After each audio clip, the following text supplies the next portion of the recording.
Une usine flambant neuve, des milliards investis, et pourtant, les chaînes de montage restent désespérément silencieuses. À Oued Tlélat, près d'Oran, l'usine Renault, qui devait incarner le renouveau de l'industrie automobile algérienne, attend toujours le feu vert pour redémarrer. Mais ce feu reste obstinément rouge. Le constructeur français, implanté depuis 2014 sur le sol algérien, avait connu des débuts prometteurs. Une usine saluée comme un symbole fort de coopération, avec des voitures estampillées Renault qui sortaient des lignes de production pour alimenter le marché local. Mais en 2020, le moteur s'est arrêté brutalement. Changement de réglementation, fin des avantages fiscaux sur les kits de montage, et surtout, une volonté de l'Algérie de revoir de fond en comble sa stratégie industrielle. Depuis, Renault tente de revenir dans la course. En février dernier, une nouvelle demande d'agrément a été déposée. En mars, la réponse est tombée, défavorable. Pour la seconde fois. Un coup dur pour le constructeur, malgré les quelques 120 millions d'euros déjà injectés dans le projet et les promesses répétées de relance. Nous sommes prêts et impatients de redémarrer, écrivait encore Rémi Houillon, directeur de Renault Algérie, en mai 2024. Mais l'impatience ne suffit pas face à un comité technique inflexible. Derrière ce refus, plusieurs points d'achoppement. Le plus épineux, le taux d'intégration locale. En clair, quelle part du véhicule est réellement fabriquée en Algérie? Renault s'était engagé à atteindre 30% d'intégration au bout de 5 ans. Pourtant, en 2019, l'entreprise n'avait pas dépassé 4,7%, selon l'ancien ministre de l'Industrie, Ferhat Taïali. Et encore, dit-il, en étant très indulgent. Pendant ce temps, d'autres avancent.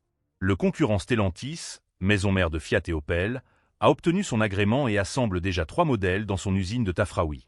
L'Algérie, avec sa nouvelle réglementation adoptée en 2022, fixe des seuils clairs, 10% d'intégration dès la 2e année, 20% la 3e, 30% la 5e.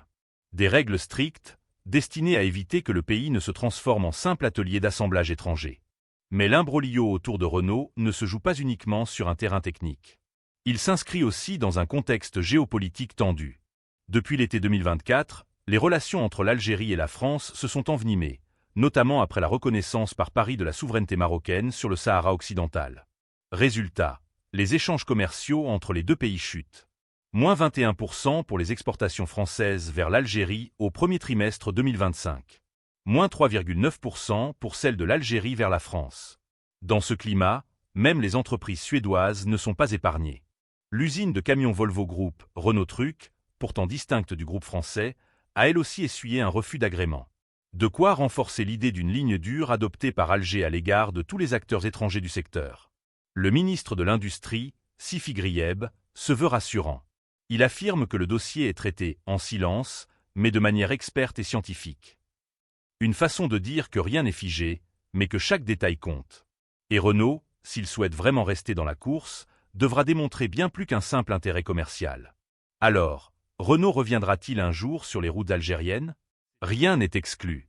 Mais le moteur ne redémarrera que si les conditions industrielles, réglementaires et diplomatiques sont réunies. D'ici là, à Oued Tlélat, l'usine attend toujours, dans le plus grand silence.